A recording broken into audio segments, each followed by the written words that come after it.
Hello, welcome to our June Economic and Market Outlook and Update video.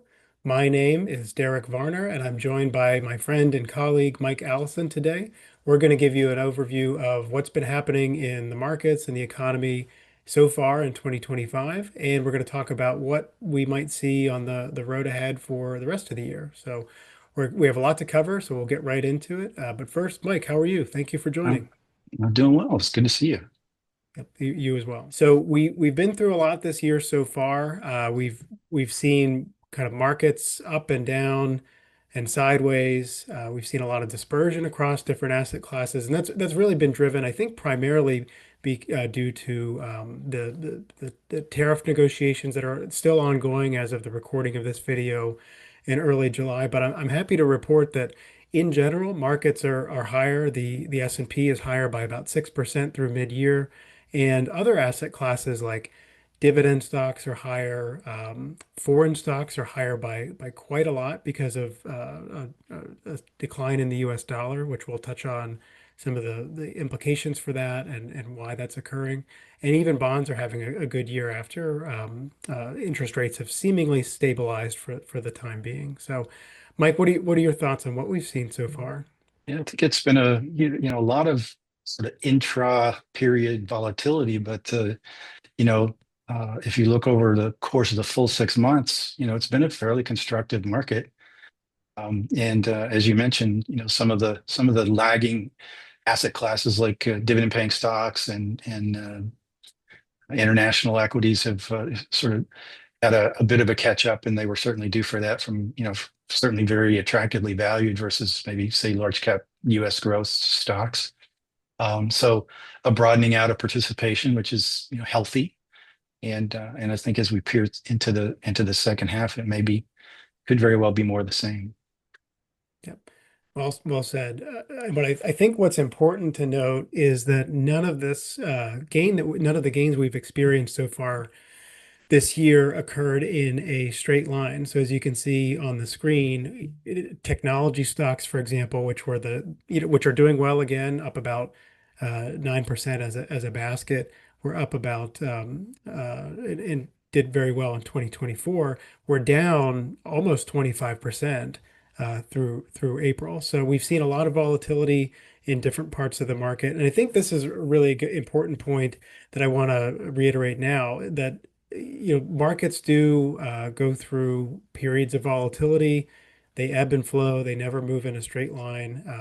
They tend to be driven by news and emotion and uncertainty. So we try to take a long-term, patient, value-oriented focus, and we just always want to use opportunities like these. I think 2025 has been a very, very good year to underscore that the trying to time the market can be quite precarious. So actually, we have on the screen here now one of the great charts that we show in our communication pieces that you'll see from us is just the difficulty or the precarious nature of trying to time the market. So here you can see this is produced by Y charts that the S&P 500 has over the last 25 years through March 31st of this year has produced an annualized return of about 7.4%.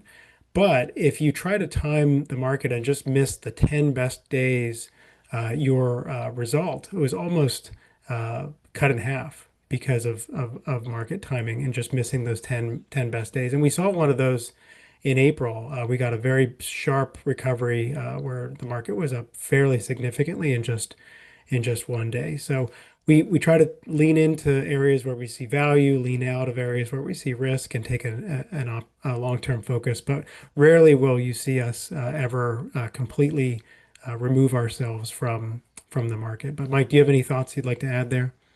Yeah, I think one thing, especially taking a longer term view, equities, stocks are volatile asset class. And one of the ways that you mitigate that volatility is having exposure to other asset classes that are perhaps less volatile, bonds, for example, or uncorrelated or negatively correlated like commodities, for example, or international stocks, which have done well this year after a very long period of underperformance versus US. Part of that's dollar related, but part of it's also valuation. Um, And I think that it's important to kind of zoom out and realize that while it may not feel like it, 2025 has been more of a normal equity year. 2024 and 2023 were, in my opinion, anomalies because they were so placid and the returns were so excessive versus long-term averages that it's easy to get lulled into complacency. Like you think just stocks are going to go up 20% a year. And that's not how the world works. And I would suggest that the experience we've had thus far in 2025 is more normal when it comes to equity investing. Yep, that's exactly right. So let's shift gears to what are the key drivers kind of occurring right now as we record this in early July. The ones that come to mind for me are interest rates and inflation. That's been a story for several years. The U.S. Federal Reserve has been attempting to lower interest rates. They're watching inflation, which spiked fairly heavily following the pandemic, and the Fed has been trying to reduce interest rates ever since.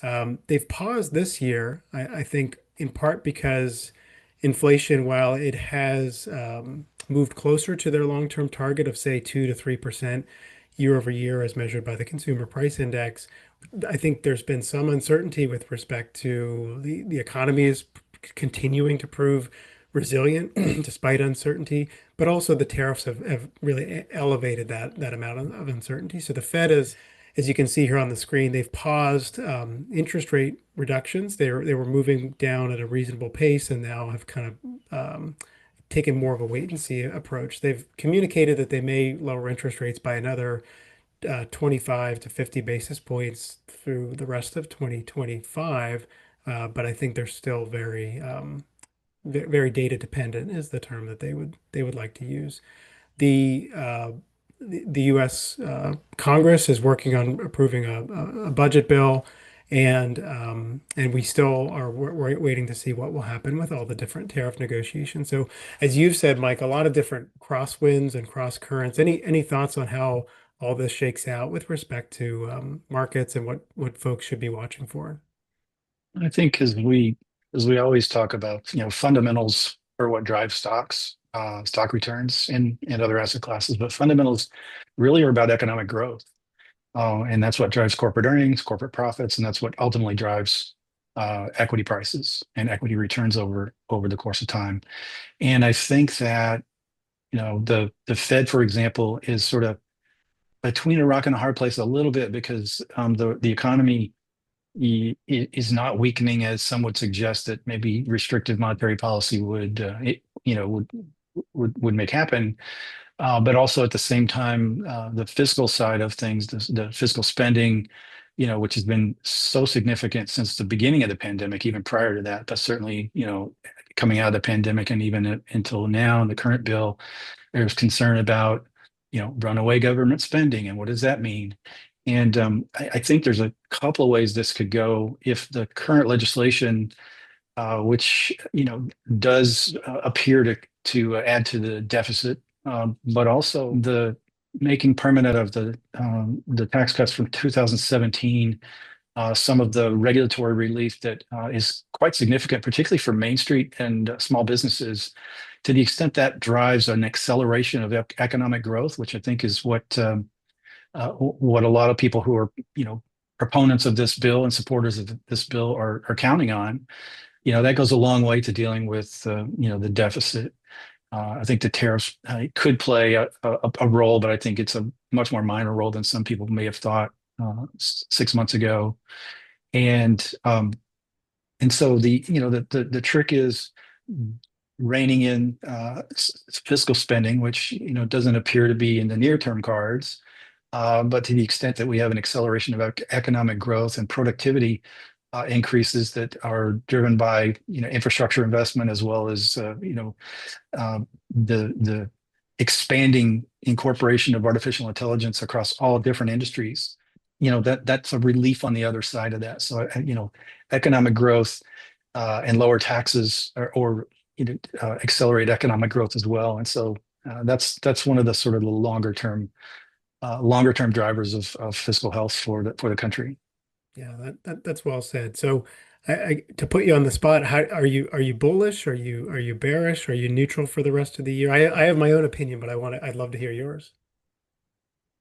I think that you what you when we look at valuations, I think you can make an argument, and I think it's a good one, that the big megatech names, which are expensive on a valuation basis by historical standards, but they also have a very different growth and profitability profile than, so-called expensive stocks have in the past. So I think their fundamentals are very strong. At the same time, I think that many of the other sectors in the market, small cap, quality mid cap, um, non-US, particularly developed, um, those are the valuation disparity between those and large cap growth stocks is so wide that while they may not close the gap, they certainly could narrow the gap, and you'd want to make sure you're positioned to be exposed there, and not just out there on the mega tech side. The challenge also is the S&P 500, for example, is very it's market cap weighted. So the largest names in that index are, by historical standards, a bigger percentage of the index than they ever have been, and justifiably so in some sense because of what I just said about the strong fundamentals and growth characteristics. But but a broadening out of the other participation, I think, is that, to me, sort of the the common sense outcome, and that's where the weight of evidence takes me to be more, you know, oriented to, say, an equal weighted S&P 500, which has a lot of quality mid cap in there. Um, very, I would say, targeted, active small cap, um, versus just buying the small cap index, because there's a lot of very poor quality small cap names in the Russell 2000, for example. So I think that's a place where active management can play a real solid role and a contributory role. So that's kind of where, I guess I shake out in that I think the second half could look a lot like the first half, because you never know what will crop up, because we very recently had a lot of what was perceived to be geopolitical risk, and that seems to have abated very quickly. It also returned. So there are just lots of things that can pop up to knock the sentiment down, the animal spirits in the market. But at the same time, it's all driven by fundamentals, and I think I'm very constructive on sort of the near to intermediate term economic growth profile for our country. That's very well stated, and I couldn't agree more. I think we've highlighted this in our Outlook pieces. We've done special pieces on it, which you can find on our website. But we are believers that artificial intelligence is a new technological revolution that will change lives and businesses in ways that we haven't yet seen, but it will last for a long period of time. But what I've noticed in the last few years has been that we've gone through kind of ebbs and flows and sentiment cycles with respect to some of those AI stocks and technology stocks. And I think right now it seems like we're kind of back in the more optimistic camp. And that's being reflected in stock prices. But I think where we shake out from a view perspective is that AI will lead to productivity gains across the economy in general. And so when we talk about, those other companies that in other sectors, quality mid cap and small cap, those are businesses where we see still see attractive prices and the ability over the next 10, 20 years for companies to apply this technology to help grow earnings and grow revenue. So we remain optimistic. I remain optimistic, but it's always good to hold a diversified portfolio because, as Mike well stated, you never know, what's coming in the near term. So I think that's a good place to leave this video. We thank everybody for watching this, and please give us feedback if there are things you'd like us to cover. If you have questions, reach out and we'll make sure we address those either one-on-one or in future videos. So thank you very much for watching. Mike, thank you for your time. I enjoyed doing this with you. Me too. It's great to see you, and great to do another video with you. Okay. All right. Have a great summer, everybody. Thanks a lot.